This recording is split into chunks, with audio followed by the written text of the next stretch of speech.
Hello friends, movie ആഫ്റ്റേഴ്സിൻ്റെ ചാനലിലേക്ക് സ്വാഗതം. പ്രേമം എന്ന് പറഞ്ഞ പടം പുറത്തിറങ്ങിയിട്ട് 10 വർഷം കഴിഞ്ഞിട്ടുണ്ട്. അപ്പോൾ അതിൻ്റെ ആഘോഷം നല്ല രീതിയിൽ കുറച്ച് ആൾക്കാരൊക്കെ ഒന്നിച്ചിട്ടുള്ള ഫോട്ടോ ഇട്ടിട്ട് ഞാൻ സ്ക്രീനിൽ കാണിക്കാം. പിന്നെ ധീരൻ എന്ന് പറഞ്ഞിട്ടുള്ള ജൂലൈയിലാണ് റിലീസ് ആകുമെന്ന് പറഞ്ഞിട്ടുണ്ടായിരുന്നു. അത് ജൂലൈ 4 ആയിരിക്കും എന്നുള്ളതാണ് കേൾക്കുന്നത്. എന്തായാലും ഒരു പോസ്റ്റർ കണ്ടിട്ട് ഞാൻ സ്ക്രീനിൽ കാണിക്കാം. പിന്നെ ചോട്ട മുംബൈ എന്ന് പറഞ്ഞിട്ടുള്ള റീ റിലീസിന് വരികയാണ് ജൂൺ 6. അപ്പോൾ എൻ്റെ ഒരു പുതിയ പോസ്റ്റർ കണ്ടിട്ടുണ്ട്. പിന്നെ വ്യസന സമേതം ബന്ധുമിത്രാദികൾ എന്ന് പറഞ്ഞാൽ ജൂൺ 13 റിലീസ് ആകാൻ പോകുന്നത്. അപ്പോൾ അതിൽ അടുത്തൊരു പോസ്റ്റർ കണ്ടിട്ടുണ്ട്. വൺ സൈഡ് ലവ് എന്ന സുമ്മാവാന്നുള്ള രീതിയിലാണ് ക്യാപ്ഷൻ കൊടുത്തിട്ടുള്ളത്. വാഴയുടെ മുകളിൽ അഞ്ജലി സുഹൈൽ എന്നുള്ള രീതിയിലും കൊടുത്തിട്ടുണ്ട്. പിന്നെ ഹരിഹര വീരമല്ലു എന്ന് പറഞ്ഞിട്ടുള്ള പടത്തിന്റെ 12 days to go പോസ്റ്റർ വന്നു. പിന്നെ മേഘാലു ചെപ്പിനെ പ്രേമകഥ എന്ന് പറഞ്ഞിട്ടുള്ള പടത്തിന്റെ ഒഫീഷ്യൽ ടീസർ പുറത്തിറങ്ങി. പിന്നെ ബജെ വായു വേഗം എന്ന് പറഞ്ഞിട്ടുള്ള പടം ഇറങ്ങിയിട്ട് ഒരു വർഷമായിട്ടുണ്ട്. അപ്പോൾ അതിൻ്റെ ഒരു പോസ്റ്റർ വന്നു. പിന്നെ ഡിറ്റക്റ്റീവ് ഉജ്ജലൻ എന്ന് പറഞ്ഞ പടം 2ാമത്തെ ആഴ്ചയിൽ കടന്നിട്ടുണ്ട്. അപ്പോൾ കേരളത്തിലെ തിയേറ്ററിസ്റ്റ് കിട്ടിയിട്ടുണ്ട്. ഞാൻ സ്ക്രീനിൽ കാണിക്കാം. അതേമാതിരി നരിവേട്ട എന്ന് പറഞ്ഞ പടം 2ാമത്തെ ആഴ്ചയിൽ കടന്നിട്ട് 2ാമത്തെ ആഴ്ചത്തെ തിയേറ്ററിസ്റ്റ് കണ്ടിട്ടുണ്ട്. ഞാൻ സ്ക്രീനിൽ കാണിക്കുന്നുണ്ട്. അതേമാതിരി പടക്കളം എന്ന് പറഞ്ഞ പടത്തിന്റെ 4ാമത്തെ ആഴ്ചയിൽ കടന്നിട്ടുള്ള അതിന്റെ തിയേറ്ററിസ്റ്റും ഞാൻ സ്ക്രീനിൽ കാണിക്കുന്നുണ്ട്. പിന്നെ കളർ ഫോട്ടോ എന്ന് പറഞ്ഞിട്ടുള്ള പടം അതേമാതിരി ബേബി എന്ന് പറഞ്ഞ പടത്തിന് ശേഷം അടുത്ത പടത്തിന്റെ അനൗൺസ്മെന്റ് വരാൻ പോവാണ് ഈ പ്രൊഡക്ഷൻ കമ്പനിന്റെ. അപ്പോൾ അതിന്റെ ടൈറ്റിലും ഗ്ലിംസും തിങ്കളാഴ്ച എന്ന് വെച്ചാൽ ജൂൺ 2 5-4 പുറത്തുവിടുമെന്നുള്ള അറിയിച്ചിട്ടുണ്ട്. പിന്നെ ആഭ്യന്തര കുറ്റവാളി എന്ന് പറഞ്ഞിട്ടുള്ളതാണ് ആശുവിന്റെ അടുത്തായിട്ട് റിലീസാകാൻ പോകണം പടം. അവിടെ ജൂൺ 6 എന്നുള്ള അറിയിച്ചുകൊണ്ട് പുതിയൊരു പോസ്റ്റർ കൂടി വന്നിട്ടുണ്ട്. ഞാൻ സ്ക്രീനിൽ കാണിക്കാം. പിന്നെ കലേജ എന്ന് പറഞ്ഞിട്ടുള്ള പടം പുറത്തിറങ്ങിയതും മഹേഷോബിന്റെ റിലീസ് ആയിട്ട്. അപ്പോൾ ഫസ്റ്റ് ഡേയിൽ വേൾഡ് വൈഡ് ആയിട്ട് 8.26 കോടിയാണ് നേടിയിട്ടുള്ളത് അറിയിച്ചിട്ടുണ്ട്.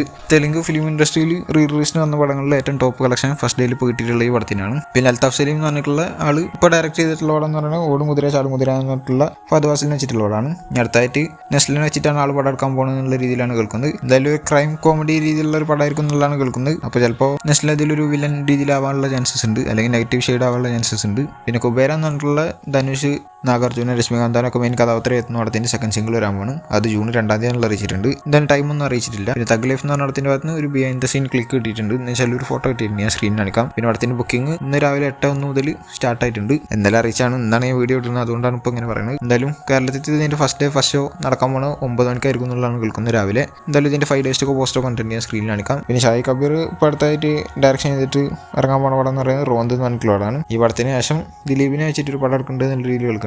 ഒരു സ്ക്രിപ്റ്റ് ദിലീപിനോട് പറഞ്ഞിട്ടുണ്ട് എന്നുള്ളതും കേൾക്കുന്നുണ്ട്. എന്തായാലും വന്നു കഴിഞ്ഞാൽ ഗംഭീരമാണെന്ന് പ്രതീക്ഷിക്കാം. പിന്നെ ഫഹദ് ഫാസിലിനെ വെച്ചിട്ട് ലാൽ ജോസ് അടുത്തായിട്ട് ഒരു പടം എടുക്കുന്നുണ്ട് എന്നുള്ള രീതിയിലാണ് കേൾക്കുന്നത്. അത് പോണം എന്ന് പറഞ്ഞിട്ടുള്ള ഒരു നോവലിനെ അഡാപ്റ്റ് ചെയ്തിട്ടായിരിക്കും പടം എടുക്കുക എന്നുള്ളത് കേൾക്കുന്നത്. പിന്നെ ഓൾറെഡി ഇപ്പോൾ കുറച്ച് മുന്നേ ആൾ പറഞ്ഞിട്ടുണ്ടായിരുന്നു, എന്ന് വെച്ചാൽ ലാൽ ജോസ് പറഞ്ഞിട്ടുണ്ടായിരുന്നു വിക്രം ആദിത്യൻ 2 ഒരു 1 ലൈൻ ഓൾറെഡി കിടക്കുന്നുണ്ട്. കഴിഞ്ഞപ്പോൾ ഉണ്ണിമുന്തേനോടും ദുൽഖർ സൽമാനോടും പറയണം, അവർ ഓക്കെ കഴിഞ്ഞാലേ ചെയ്യാൻ പറ്റുള്ളൂ. കാരണം ഫസ്റ്റ് പാർട്ട് എടുക്കുമ്പോൾ ഉള്ള ഒരു സ്റ്റാർട്ട് അല്ല ഇപ്പോൾ അവർക്കുള്ളത്. അതുകൊണ്ട് തന്നെ നടക്കുമെന്നുള്ളത് നോക്കി തന്നെ വേണം. പക്ഷേ ഈ പ്ലാനിലുണ്ട് എന്നുള്ളതാണ് പറഞ്ഞിട്ടുള്ളത്. ചിലപ്പോൾ വന്നേക്കാം. പിന്നെ വാർ 2 എന്നുള്ള 100K+ ഇൻട്രസ്റ്റ് ആയിരിക്കുകയാണ് ബുക്ക് മൈ ഷോയിലൂടെ. 75 ദിവസം കൂടിയുള്ള റിലീസ് ആവാൻ. അപ്പോൾ അതിന്റെ മുന്നായിട്ട് തന്നെ അയക്കുകയാണ്. അപ്പോൾ ഏറ്റവും ഫസ്റ്റസ്റ്റ് ആയിട്ട് 100K റീച്ച് ആവുന്ന ബോളിവുഡ് പടമായി മാറിയിട്ടുണ്ട് ഈ പടം എന്ന് പറയുന്നത്. എന്ന് വെച്ചാൽ റിലീസിന് ഇനി 75 ദിവസമുള്ള അതിന്റെ ആ ടൈമിലാണ് ഇത് 100K അടിച്ചിട്ടുള്ളത്. പിന്നെ മഹേഷ്നാരായണൻ എടുക്കുന്ന പടം MMM എന്ന് പറഞ്ഞിട്ടുള്ള പടം. അവിടത്തിന്റെ ഷൂട്ട് ഇപ്പോൾ നിലവിൽ നിർത്തിച്ചിരിക്കുകയാണ്. ഇപ്പോൾ ഷൂട്ട് ചെയ്ത് വെച്ചതിന്റെ പോസ്റ്റ് പ്രൊഡക്ഷൻ വർക്കൊക്കെ നടന്നുകൊണ്ടിരിക്കുന്നുണ്ട്. എന്തായാലും ഇവിടത്തെ ഷൂട്ടിംഗ് ജൂണിൽ റീസ്റ്റാർട്ട് ചെയ്യുന്നുള്ളത്, അല്ലെങ്കിൽ നിർത്തി വെച്ച് തുടങ്ങും എന്നുള്ള രീതിയിൽ കേൾക്കുന്നുണ്ട്. ജൂൺ എന്ന് വെച്ചാൽ തുടങ്ങി 1 തീയതിയാണെന്ന്. അപ്പോൾ എന്തായാലും ഇനിയിപ്പോൾ ഒരു നിർത്തലും ഉണ്ടാവില്ല. പടം കഴിയുന്ന വരെ ഷൂട്ട് തന്നെ ആയിരിക്കും എന്നുള്ളതാണ് ഇപ്പോൾ കേൾക്കാൻ സാധിക്കുന്നത്. എന്തായാലും ഗംഭീരമായി വരട്ടെ, വെയിറ്റ് ചെയ്തിരിക്കുന്ന പടമാണ്. ഇതുപോലത്തെ അപ്ഡേറ്റ്സിന് കിട്ടാൻ ചാനൽ സബ്സ്ക്രൈബ് ചെയ്യുക, കൂടുതൽ ലൈക്കും അടുത്ത വീഡിയോ കാണുന്നതായിരിക്കും. ബൈ.